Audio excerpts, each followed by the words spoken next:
नमस्कार, मैं हूं आपके साथ मीनाक्षी रजत और आप देख रहे हैं सबका हिसाब होगा।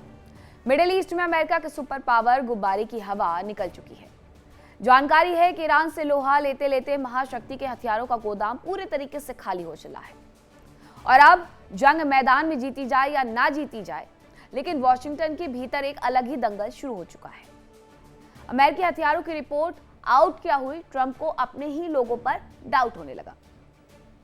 डोनाल्ड ट्रंप इस बात से परेशान नहीं है कि उनके पास मिसाइलें खत्म हो रही हैं। वो इस बात से आग बबूला है कि इंटरनेशनल इंफॉर्मेशन लीक आखिरकार किसने की है।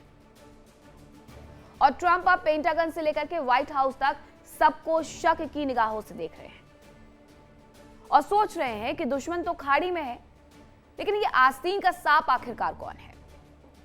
अब पूरी खबर क्या है, चलिए ग्राफिक्स के माध्यम से एक बार फिर से आपको समझाती हूं। दरअसल ईरान से जारी सैन्य तनाव के बीच में अमेरिकी राष्ट्रपति ट्रंप आग बबूला हो गए हैं, गुस्से में आ गए हैं। हथियारों के घटते भंडार को लेकर के एक रिपोर्ट थी जो कि लीक हो गई है और इस पर वो नाराज हैं। ट्रंप ने कैबिनेट मीटिंग में लीक रिपोर्ट पर जम करके फटकार लगाई। हथियारों को लेकर के रिपोर्ट लीक करने वालों पर सख्त है वो और सख्त कार्रवाई के लिए आदेश भी जारी कर रहे हैं। गोपनीय जानकारी मीडिया तक पहुंचाने वालों पर सख्त कार्रवाई होगी। डोनाल्ड ट्रंप ने हथियारों की रिपोर्ट लीक करने वालों को देशद्रोही बता दिया है। खाड़ी के समंदर में ईरान ने अमेरिकी सेना को ऐसा उलझाया है कि ट्रंप की नो सेंस पॉलिसी अब कॉम्प्रोमाइज पॉलिसी में बदल गई है। जो ट्रंप कल तक ईरान को तबाह करने की धमकी दे रहे थे, वो आज समझौते की टेबल तलाश रहे हैं। लेकिन दिक्कत यह है कि ईरान अब ट्रंप के आर्ट ऑफ द डील को भाव देने के मूड में बिल्कुल भी नहीं है। ईरान का सीधा और दो टूक रुख है, खून के बदले खून। अमेरिका ने जो जख्म दिए, ईरान उसका पूरा हिसाब मांग रहा है। डोनाल्ड ट्रंप शांति का सफेद झंडा लहराना चाहते हैं, लेकिन तेहरान से सिर्फ बदले की लाल लपटें नजर आती हैं। अमेरिका का धौंस अब उसी के लिए गले की हड्डी बन चुका है। CNN की रिपोर्ट में साफ है कि ट्रंप का स्टॉक खत्म होने के कगार पर पहुंच गया है, लेकिन ट्रंप फिर भी अपनी जिद पर अड़े हैं। अब CNN ने अपनी रिपोर्ट में क्या कहा है वो आपको बताती हूं। अमेरिकी हथियारों के भंडार को लेकर के ट्रंप को काफी टेंशन है। CNN ने कहा, एयर डिफेंस सिस्टम की मिसाइलों को लेकर के सबसे ज्यादा चिंता है। युद्ध में अमेरिका ने थार्ड मिसाइल भंडार का करीब 80% हिस्सा इस्तेमाल कर लिया है। पैट्रियट इंटरसेप्टर मिसाइलों के स्टॉक में 50% की कमी आई है और युद्ध से पहले पैट्रियट सिस्टम के दो आधुनिक संस्करणों के करीब 2200 मिसाइलें थी। लगभग 452 थार्ड मिसाइलें ईरान युद्ध से पहले अमेरिका के पास थी, लेकिन अब इनका स्टॉक गिर करके आधे से भी कम हो गया है। देखना दिलचस्प होगा कि खुद को दुनिया का सबसे बड़ा डीलर कहने वाले ट्रंप इस खाली गोदाम और अपनों के धोखे के बीच में ईरान से क्या डील कर पाते हैं, क्योंकि इस बार सामने कोई कमजोर मुल्क नहीं, बल्कि वो ईरान है जो अमेरिका को उसी की भाषा में समझा रहा है। आज इसी मुद्दे पर चर्चा के लिए हमारे साथ खास पैनल जुड़ा है, उनसे रूबरू करवाऊंगी, लेकिन उसके पहले एक छोटी सी रिपोर्ट देखिए।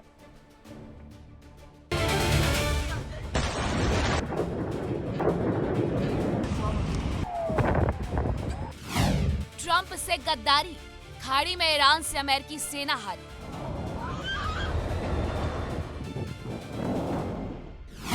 गद्दारों से बैकफुट पर ट्रंप, अमेरिका में मचा हड़कंप।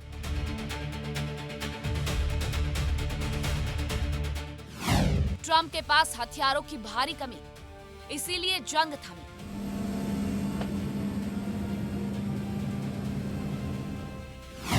यूएस हथियारों की रिपोर्ट आउट, ट्रंप को अपनों पर डाउट। ईरान से डील में रोड़ा, मुस्तफा ने ट्रंप का घमंड तोड़ा।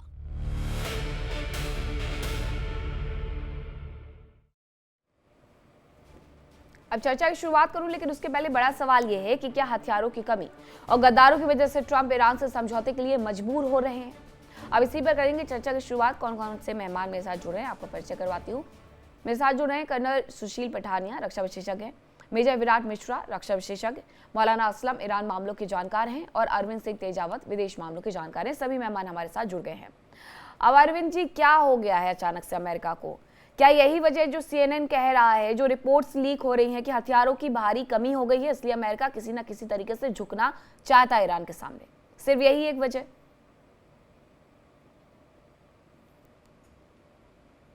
अनम्यूट करिएगा अरविंद जी। जी मीनाक्षी जी, जी। ये बात बिल्कुल सच है क्योंकि आंतरिक टूटन है और आंतरिक विरोध भी है और बुरी तरह से।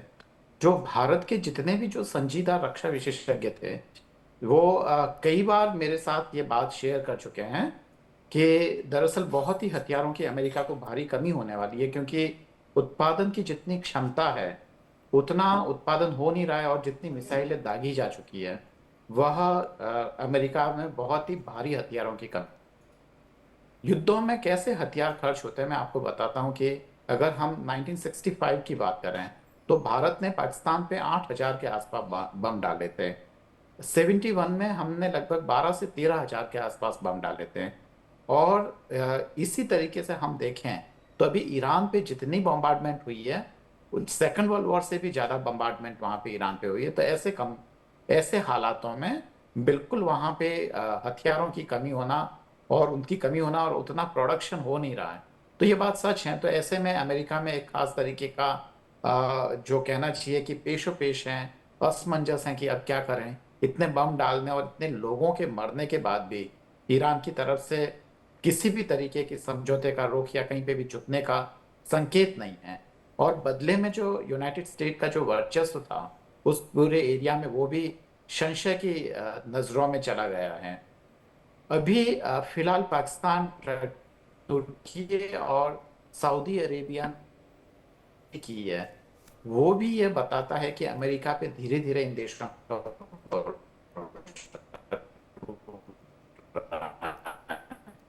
ठीक है अरविंद जी, मैं वापसी करती हूँ आपके पास, थोड़ा नेटवर्क का इशू आ रहा है। कर्नल पठानिया, क्या अमेरिका के पास ईरान से युद्ध लड़ने की कोई स्ट्रेटजी नहीं थी जहां उसने अपने 80% से ज्यादा हथियारों का जखीरा सिर्फ और सिर्फ ईरान पर खत्म कर दिया? देखिए मीनाक्षी जी, जब भी लड़ाई होती है तो दोनों तरफ से अपने अपने जो उनके पास वेपन्स हैं और एयरक्राफ्ट हैं, मिसाइल्स हैं, सबका यूज होगा। वही हो रहा है इसके अंदर।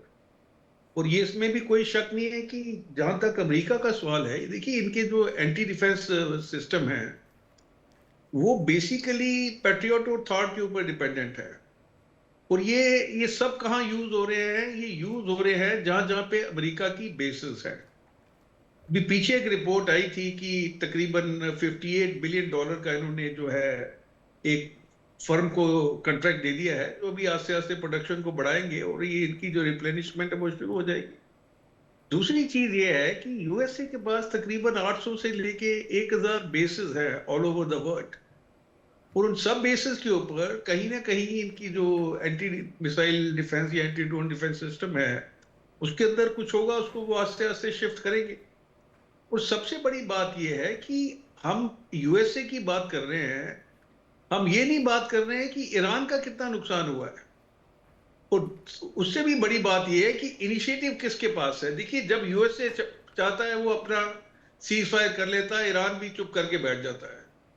तो अमेरिका को कहीं वो अर्जेंसी नजर नहीं आ रही है। अर्जेंसी तब नजर आएगी जब अमेरिका सीज फायर की बात करता है और ईरान जो है पूरी तरह से खुल के उनके ऊपर अटैक कर रहा है। वो तो देखने में नहीं आ रहा है, बिकॉज ईरान के जो ज्यादातर मेजर्स हैं वो रिएक्टिव हैं कि यूएसए जो है उनके ऊपर हॉर्मस स्टेट या कहीं और अटैक करता है, उसके बाद ये अपनी जो गल्फ कंट्रीज या कुछ वेस्ट एशियन कंट्री के ऊपर अपनी मिसाइल जो ड्रोन दाग देते हैं।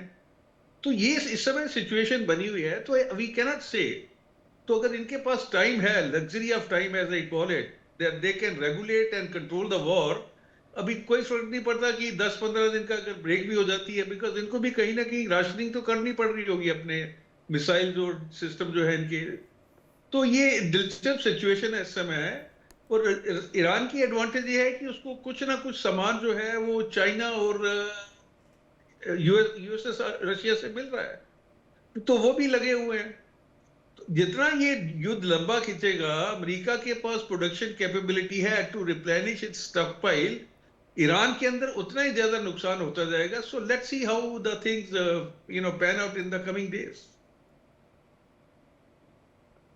ठीक है, लेकिन मेजर विराट मिश्रा, अब तो खैर रिपोर्ट्स आ गई है, सो आ गई है, लेकिन अमेरिका में डोनाल्ड ट्रंप भी तो ये मान रहे हैं कि हाँ, हमारे पास हथियारों की कमी है, जो हथियार हमारे पास होने चाहिए वो कम पड़ गए हैं। सीधे सीधे डोनाल्ड ट्रंप ने ये कहा है। क्या इसी बात को बार बार आधार पूरी दुनिया बना रही है कि डोनाल्ड ट्रंप इसीलिए पीछे हट रहे हैं? देखिए मीनाक्षी जी, एक चीज यहाँ कहना चाहूंगा कि जब ये युद्ध शुरू हुआ था तो दो बातों पे था। पहला ये कि जो न्यूक्लियर वेपन्स हैं अमेरिका वो नहीं बनने देगा ईरान के, ये बात बिल्कुल क्लियर थी। उससे मामला अब कहीं शिफ्ट हो गया, अब वो बात होने लगी है स्ट्रेट ऑफ हॉर्मुज की और बाकी सारी चीजों की। और अब कहीं ना कहीं ये जो रिपोर्ट की आप बात कर रहे हैं, ये लीक होने से कहीं ना कहीं देखिए दबाव तो पड़ता है अमेरिका के ऊपर। क्यों? क्योंकि थार्ड और ये जो दूसरा पैट्रियट सिस्टम है, ये एक ऐसा मल्टी डायमेंशनल एक लेयर्ड सिस्टम है जिसमें थार्ड जो ऊंची जो मिसाइल्स आती हैं उनको रोकने के लिए लगभग 150 किलोमीटर पे रोकता है, और जो पैट्रियट मिसाइल सिस्टम है वो लगभग 20 किलोमीटर के आसपास, मतलब जो एटमॉस्फेयर है उसमें रोकने के लिए सक्षम होता है। तो ये दोनों सिस्टम्स मिल के काम करते हैं, ऊंचाई पे थार्ड और नीचे लेवल पे पैट्रियट। इनकी मिसाइलों की कमी हो जाने से कहीं ना कहीं दिक्कतें जरूर बढ़ती हैं अमेरिका के लिए, क्योंकि आपने देखा होगा कि अभी जॉर्डन में भी इनके कुछ सैनिक मारे गए। अगर अमेरिका के एक सैनिक भी मरता है तो पूरी दुनिया में हंगामा होता है। और खास तौर से आने वाले जो इलेक्शंस हैं, जो मिड टर्म इलेक्शंस हैं, जब वो बॉडी बैग्स वापस पहुंचते हैं अमेरिका में तो कहीं ना कहीं ट्रंप के ऊपर वो दबाव पड़ता ही पड़ता है कि भाई आपने कहा था कि ये जो जंग है, पहली बात तो आपने ये इस बात के बेस पे आप अमेरिका के दोबारा राष्ट्रपति बने थे कि अब हम लड़ाई में, युद्ध में नहीं ले जाएंगे अमेरिका को। तो पहली बात तो वहीं खारिज हो गई। दूसरी चीज ये है कि अमेरिका में आपने युद्ध जब शुरू भी किया तो 2 से 3 महीने में इस पूरे युद्ध को खत्म करने की बात कही थी, वो भी बात नहीं हुई, वो भी बात पूरी नहीं हुई। तो ऐसी स्थिति में कहीं ना कहीं ट्रंप के लिए मुसीबतें या मुश्किलें बढ़ती दिख रही हैं। जो कोर मुद्दा था, इन्होंने कहा था 5-6 मार्च के आसपास कि हम अनकंडीशनल सरेंडर ले लेंगे ईरान का, वो नहीं हुआ। तो देखिए जो इमेज की बात होती है ना, वो भी कहीं ना कहीं हिट हुई है अमेरिका की। ये बात सही है, कर्नल पठानिया सर बिल्कुल सही कह रहे थे कि इनिशिएटिव अमेरिका के पास है और कहीं ना कहीं ईरान दबा हुआ है, उसकी पूरी नेवी खत्म है, उसकी एयरफोर्स खत्म है, तो इनिशिएटिव है यूएस के पास। पर कहीं ना कहीं दिक्कतें अमेरिका के लिए ये है कि युद्ध लंबा खिंचता जा रहा है, उसकी जो एक इनविंसिबिलिटी की जो छवि थी उस पर कहीं ना कहीं दबाव बना है। और ट्रंप ने जिस बात पे इलेक्शन जीता था वो उनकी बात पूरी नहीं हुई है। थार्ड और पैट्रियट के कमी से, मिसाइलों की कमी से, उनका जो एक छतरी थी जिससे वो अपने आप को डिफेंड करते थे, उसमें कमी आई है। आपको बता दिया कि $58 बिलियन का अभी इन्होंने एक नया टेंडर निकाला है यूएस डिपार्टमेंट ऑफ वॉर ने कि भाई हमको इन अपनी मिसाइलों को रिप्लेनिश करना है, वापस से इनके जखीरे को बढ़ाना है। वो आप देख सकते हैं कहीं ना कहीं दिखाता है कि अमेरिका भी कहीं ना कहीं दबाव में है और पीट हेगसेथ दबाव में है। वो लगातार कह रहे हैं कि हम कोशिश कर रहे हैं इस पूरी प्रक्रिया से निपटने की, जो हमारे हथियारों की कमी हुई है।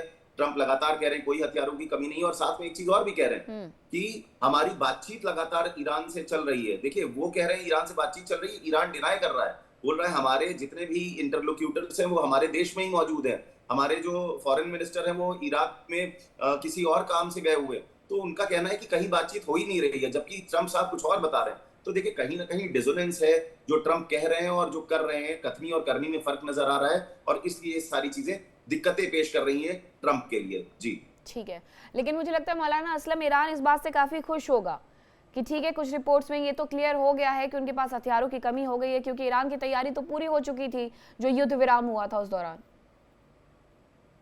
जी नमस्कार, जय हिंद, बहुत बहुत शुक्रिया मीनाक्षी जी आपका। देखिए एक गुब्बारा था, एक बलून था कि जो अमेरिका ने तैयार किया था, और गुब्बारा जाहिर सी बात है बड़ा होता है, लेकिन एक सुई बहुत छोटी सी होती है। ईरान के पास वो सुई थी, ईरान ने उस सुई का इस्तेमाल करके इस गुब्बारे की हवा निकाल दी है। आपने जो इंट्रो में बात कही है वो बिल्कुल सही है कि वो जो गुरूर था, वो जो घमंड था, वो टूट गया है।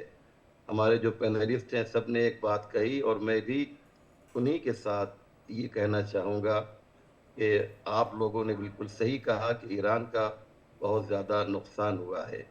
लेकिन आज से 1000 साल बाद, 2000 साल बाद जब इंसानी हिस्ट्री लिखी जाएगी तो उसमें लिखा जाएगा कि एक मुल्क था जिसका नाम ईरान था, और एक मुल्क था जिसका नाम अमेरिका था।